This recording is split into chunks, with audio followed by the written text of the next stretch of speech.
నమస్తే, మా పేరు ఏ సురేంద్ర నాయుడు. మేము వంశం పారంపర్యంగా అనేక దీర్ఘ రోగాలు నయం చేసినటువంటి అనుభవజ్ఞులం.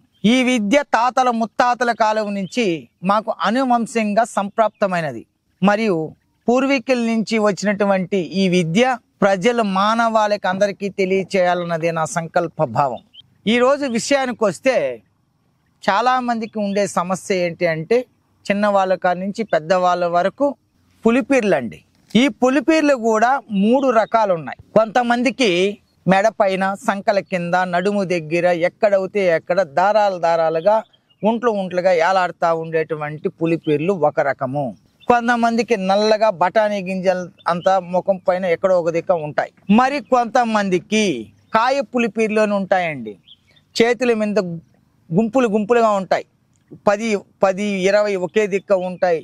తెల్లగా ఉంటుంది. స్నానం చేసి దాని మీద అలా గోక్తే తెల్లగా పొట్టులాగా కూడా లేస్తుంది. ఇది కాయ పులిపీర్లి అంటారు. ప్రధానంగా ఈ పులిపీర్లికి కావాల్సినటువంటి పదార్థాల్లో ఇక్కడ చూడండి, నక్క పింటి గడ్డ. ఇప్పుడు మామూలుగా ఈ కాయ పులిపీర్లు ఉంటాయండి.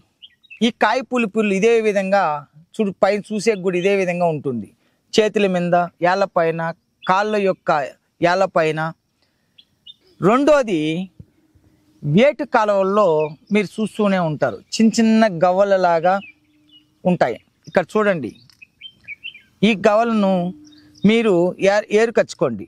ఏరుకొచ్చి మీరు ఏం చేస్తారంటే ఇక్కడ చూసినట్లో మీకు తెలుస్తుందండి. ఈ విధంగా ఉంటాయి గవ్వలు. ఈ విధంగా ఉన్నటువంటి గవ్వలను తీసుకొని వచ్చి మీరు కాల్చాలండి. బాగా కాల్చి బట్టి పెట్టి కాల్స్తే అది ఈ విధంగా సున్నం తయారవుతుంది. ఇక్కడ చూడండి, తెల్లగా సున్నం భస్మంలాగా తయారవుతుంది.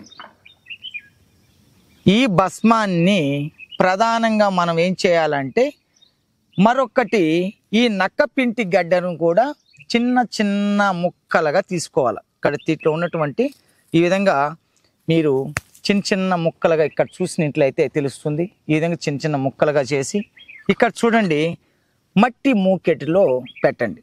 పెట్టి ఇక్కడ హారతి కర్పూరం అండి. ఇది మనము ముద్ద కర్పూరం అంటాము, హారతి కర్పూరం అంటాం. ఇంట్లో పూజా సామాగ్రిలో వాడేటువంటి కర్పూరాన్ని తీసుకొని వచ్చి దీన్ని వెలిగించి కాల్చి భస్మంగా మార్చుకోండి. తెల్లటి భస్మం తయారవుతుంది. ఈ భస్మానికి తోడుగా మనకు కల్లిపాలు అంటే అడవుల్లో ఈ బొంత జముడు అనే ఒక మొక్క ఉంటుంది. దానికి ముళ్ళులు ఉంటాయి. ఆ యొక్క చెట్టును అట్లా తట్టి చేసినారంటే పాలు జలజల పాలు కారుతాయి. చాలా జాగ్రత్త అండి. ఆ పాలు కానీ కంటిలో కానీ శరీరం మీద పడితే అపాయం చేసే అవకాశం ఉంది, అపాయం అయ్యే అవకాశం ఉంది. అలా పడవేసుకోకుండా జాగ్రత్తగా ఆ పాలు తీసుకొని వచ్చి ఇక్కడ కలవరాల్లో వేసి ఈ యొక్క నక్క పింటి గడ్డ యొక్క భస్మాన్ని మనం కాల్చి తయారు చేసుకున్నటువంటి గవ్వ యొక్క భస్మాన్ని వేసి ఈ రెండింటిని మెత్తగా కలవరాలు నూరండి. దాన్ని ముద్ద చేయండి. ఎంత నూరితే అంత మంచిది. మర్దన గుణవర్ధన. చాలా సేపు నూరినప్పుడే దాంట్లో ఉన్నటువంటి అన్ని గుణాలు పోయి అద్భుతమైనటువంటి అమృతం లాంటి మందుగా తయారవుతుంది. దీంతో పాటు మనకు ప్రధానంగా మనకు చెరువుల్లో లోటాస్ అంటే ప్రధానంగా మనకు అక్కడ కనిపించేది ఏంటి అంటే తామర పువ్వుల యొక్క గడ్డ ఉంటుంది. దాన్ని కూడా తీసుకొని వచ్చి దంచి రసం పిండినట్లయితే మనకు అక్కడ మంట వేయకుండా బాగా త్వరగా కూడా ఆ యొక్క రాలిపోవడానికి అవకాశం ఉంటుంది. కాబట్టి ఇవన్నీ కూడా మీరు తెచ్చుకొని బాగా నున్నగా దంచి దాన్ని అతి మెత్తగా నూరి ఒక క్రీములాగా దానికి మీరు ఒక మందును తయారు చేసుకోండి. ఎక్కడవుతే అక్కడ, మళ్ళీ చెప్తున్నాను చూడండి, ఎక్కడున్నా ఉన్ని అక్కడ ఆ యొక్క చిన్న పుల్లతోటి ఆ యొక్క పులిపిరి పైన మాత్రమే నిదానంగా అప్లై చేయండి. ఒక్కసారి చాలు. ఛాలెంజ్ చేసి చెప్తున్నాను, ఒకేసారి మళ్ళీ జీవితంలో ఉండవు. మీరు ఫోటో తీసుకోండి, రాలిపోయినా కూడా మీకు అవి ఉపయోగపడుతాయి.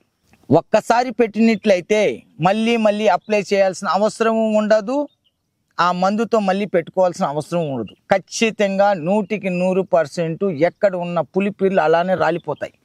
ఈ 3 రకాల పులిపిర్లకు ఏకైక మందు ఈ యొక్క గవ్వలతో తయారు చేసినటువంటి ఈ యొక్క మందుని మాత్రం మరవకండి. ఇక్కడ కలువ పూల యొక్క గడ్డ యొక్క రసము, అదేవిధంగా మీరు తయారు చేసుకోవడానికి అక్కడ మీరు తెచ్చుకోవాల్సిన ప్రధానంగా కల్లిపాలు అనేది వాడుకోవాలా. కల్లిపాలు సేకరించేటప్పుడు అతి జాగ్రత్తగా సేకరించి తయారు చేసుకుంటారని కోరుకుంటున్నాను. మీకు తయారు చేసుకోలేమండి, ఇవన్నీ ఎక్కడ తెచ్చుకునేది అనేవాళ్ళు కూడా చాలామంది ఉన్నారు. సిటీల్లో జీవించే వాళ్ళకు ఇవన్నీ కూడా అసాధ్యం అండి. అటువంటి వాళ్ళకు మా దగ్గర తయారు చేయబడినది రెడీగా ఉంటాయి. స్క్రోల్ అవుతున్నటువంటి నెంబర్కు మీ సమస్యను వాట్సాప్ ద్వారా మాత్రమే మాకు వాయిస్ రికార్డు కానీ మీకు వచ్చినటువంటి లాంగ్వేజ్లో టైప్ చేసి మాకు పెట్టిన ఖచ్చితంగా మీకు రిప్లై పెడతాము. నేరుగా రావాలనుకునే వాళ్ళకు బెంగళూరులో ఇట్టుమడుగునే ఏరియాలో ఉంటా, నేరుగా కూడా వచ్చి మమ్మల్ని సందర్శించవచ్చండి. నేరుగా మాట్లాడి కూడా తీసుకొని వెళ్ళొచ్చును. రాలేనటువంటి వాళ్ళకు స్పీడ్ పోస్ట్ ద్వారా కూడా వాళ్ళ ఇంటికి పంపించడం జరుగుతుంది. స్క్రోల్ అవుతున్నటువంటి నెంబర్కి ఫోన్ చేసి అన్ని వివరాలను తెలుసుకుంటారని కోరుకుంటూ సెలవు తీసుకుంటున్నాను. సర్వే జనం సుఖినో భవంతు. నమస్తే. ఆయుర్వేద, గిరిజన మూలిక మరియు పారంపర వైద్యం చేసే ప్రతి ఒక్కరూ మా ఛానల్ ద్వారా మీ విద్యను ప్రజలకు తెలపాలనుకుంటే మా నంబర్కి కాల్ లేదా వాట్సాప్ చేయండి. మీ దగ్గర ఉన్న ఆయుర్వేద మరియు హెర్బల్ ప్రొడక్ట్స్లను మా ఛానల్ ద్వారా ప్రజల్లోకి తీసుకువెళ్తాం. వీడియో కనుక మీకు నచ్చినట్లయితే లైక్ చేయండి, షేర్ చేయండి. మరిన్ని వీడియోస్ కోసం మా ఛానల్ని సబ్స్క్రైబ్ చేయండి. మీ అభిప్రాయాలు మాకు కామెంట్స్ రూపంలో చెప్పండి. మరిన్ని వీడియోస్ కోసం మా ఛానల్ని సబ్స్క్రైబ్ చేయండి.